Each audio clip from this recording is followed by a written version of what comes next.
dokter-dokter umum yang turun kunjungi penderita gangguan jiwa pada umumnya terenyuh. Komitmen sosialisasi ke internal puskesmas dulu. Nanti ada yang namanya mini lokakarya lintas sektor. Itu kalau bisa kita samakan, stigmanya kita mulai kurangi. Pasung-pasung itu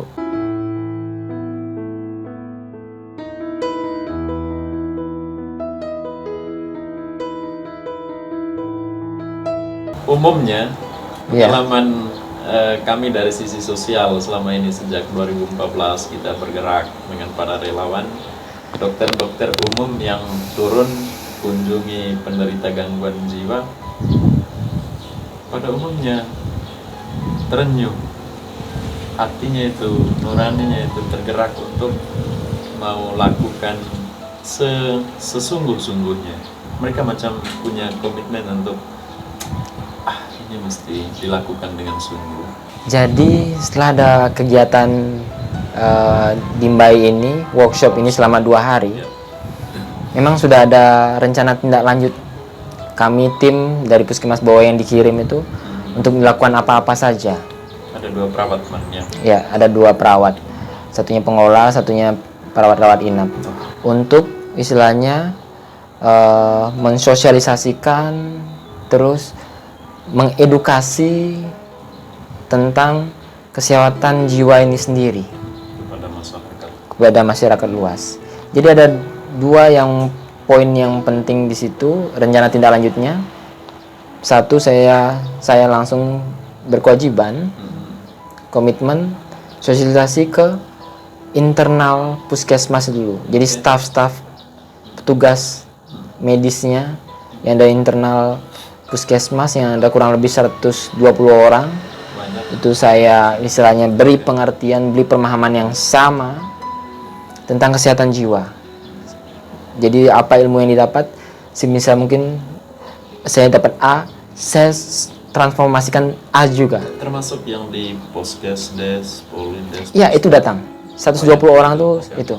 Jadi bidan desa pun nanti itu terangkum di mini lokakarya. Kami ada mini lokakarya setiap bulanan, yaitu internal saja. Salah satunya nanti kami juga punya kewajiban untuk mensosialisasikan, mempresentasikan apa yang didapat. Oh iya, oke. Ya, Kepada teman-teman. kepada teman-teman. Terus yang kedua, nanti ada yang namanya mini lokakarya lintas sektor. Nah, di situ saya punya peran penting untuk menjelaskan ke pihak di luar puskesmas, Bapak Lurah, Kades, Bapak Camat, semua.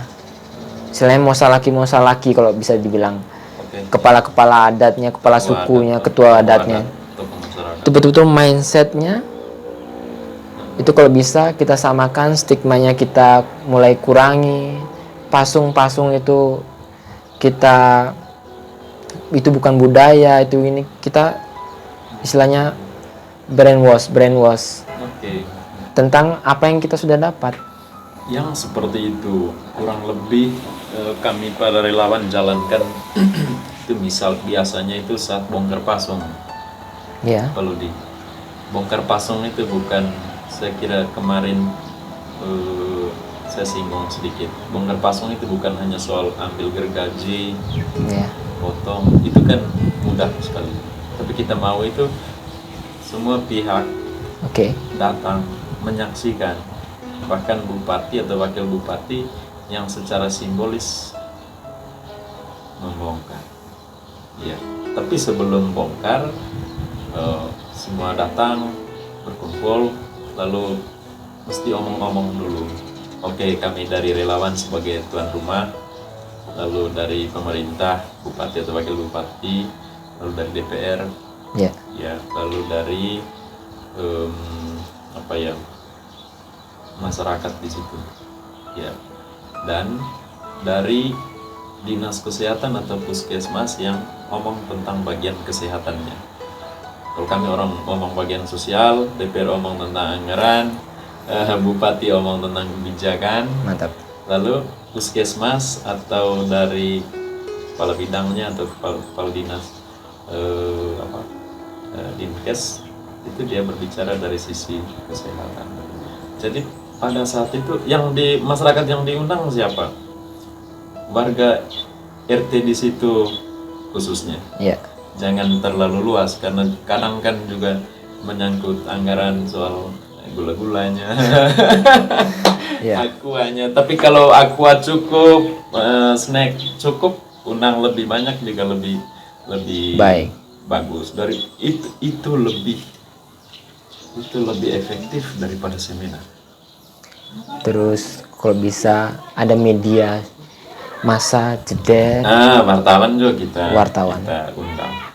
Saya kira apa yang direncanakan oleh Puskesmas Bowai, lalu dengan para perawat yang ikuti kemarin untuk lakukan sosialisasi internal, lalu dengan lintas sektor, saya kira solusi untuk bongkar stigma diskriminasi itu bisa jalan ya. Ya, semoga minta doa dan dukungannya saja. Jadi selama 1 bulan ini sudah jalan kemana saja? Jadi terkait ini kesehatan jiwa, layanan. Kesehatan jiwa. Ya, saya tadi belum selesai. Waktu turun ke lapangan sama Dokter Roland, psikiater, jujur, semua kasus yang ada hubungannya dengan jiwa dikasih lihat sama yang di atas. Oke, pasien dari Solo sama Roa, tapi ada juga datang dari luar, pasien rega, schizofren, schizoafektif, atau depresi, atau gangguan mental organik. Saya dapatkan di Solo Roa. Tapi ada satu pasien lain kebetulan. Solo itu di Bowai ya, di kecamatan Bowai. Salah satu desa, bukan kota Solo, ya, bukan kota Solo di Jawa Tengah. Ya, ada juga ada SDK juga di situ ya. Ya, SDK Solo. Pas di pinggir jalan itu ada tulis SDK Ya. Solo. Oke, lanjut. Kebetulan ada pasien saya, pasien praktek. Ya. Itu datang 3 hari sebelumnya. Karena beliau Dokter Roland psikiater mau datang, saya arahkan nanti datang hari ini. Ada dokter jiwa yang ahli di bidang ini. Ternyata beliau kasusnya itu luar biasa tentang kecanduan sabu, narkobanya sabu. Di situ menambah ilmu saya tentang kejiwaan. Secara basic keilmuan lengkap Nafsa, sekali. ya. Kasus nafsa betul. Iya. Kasusnya lengkap sekali. Itu hari padahal tidak lama, 4 jam saya, 3 jam. 3 jam saya kita turun lapangan, termasuk itu Dokter Roland kasih pemahaman, terus juga cara pemberian obat yang kemarin saya jelaskan ke dokter. Ya. Saya orang yang perfeksionis, harus memberikan obat penuh.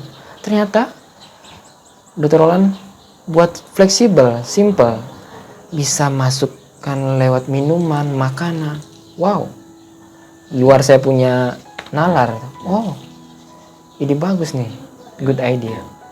Makanya saya, sesimpel ini ternyata yang saya rumit, complicated sekali saya kira perawatannya, ternyata dapat. That's point. Saya tidak tahu. Sebelum dapat penjelasan dari Pak Roland, juga beberapa psikiater kan ngomong seperti itu. Tapi dulu itu ada beberapa pasien yang kita datangi ke rumah, mereka kan lari. Saya bilang, ini bagaimana? Oke lah, istrinya, ini obat campur di makanan, di sayur, lalu upayakan kalau selama ini sayurnya airnya, kuahnya sedikit, itu berarti mulai sebentar malam kuahnya agak banyak, jangan terlalu banyak juga, atau perbanyak isinya perbanyak juga kuahnya. Iya. Dan itu dilakukan. Setelah pulih baru di akhiran, kok saya sehat? Tapi keluarganya bilang apa? Kami mau kasih tahu engkau rahasianya, jangan sampai engkau marah. Wih, marah apa saya sehat begini? Nah, begini. Ya. Kami campur obat itu di makanan. Obat dari mana? Obat dari pater yang datang tempo hari itu, kalau lari-lari. Ke mana nomor telepon? Saya telepon pater. Nah, Pater, begini, mulai hari ini saya sendiri minum obat, tidak usah campur di sayur. Saya bukan anak kecil. Itu deh. Kurang lebih beberapa pengalaman ya. Berarti perubahannya sampai sebegitu ya, Pater ya? Saya sudah kerja lagi. orangnya. Fungsinya sudah jalan ya? Sudah jalan. Dan dia malah jadi relawan misalnya. Dia kemana-mana dia tanya, adakah yang gangguan jiwa di sini? Atau dapat laporkan ke kita. Kita beri kesaksian, dokter beri kesaksian tentang orang dengan gangguan jiwa yang pulih, tapi kan kesaksian kita yang menyaksikan. Beda dengan dia kesaksian tentang pengalaman, pengalaman sendiri. Ya. Itu lebih touch, lebih kena. Iya, pengalaman sendiri. Oke.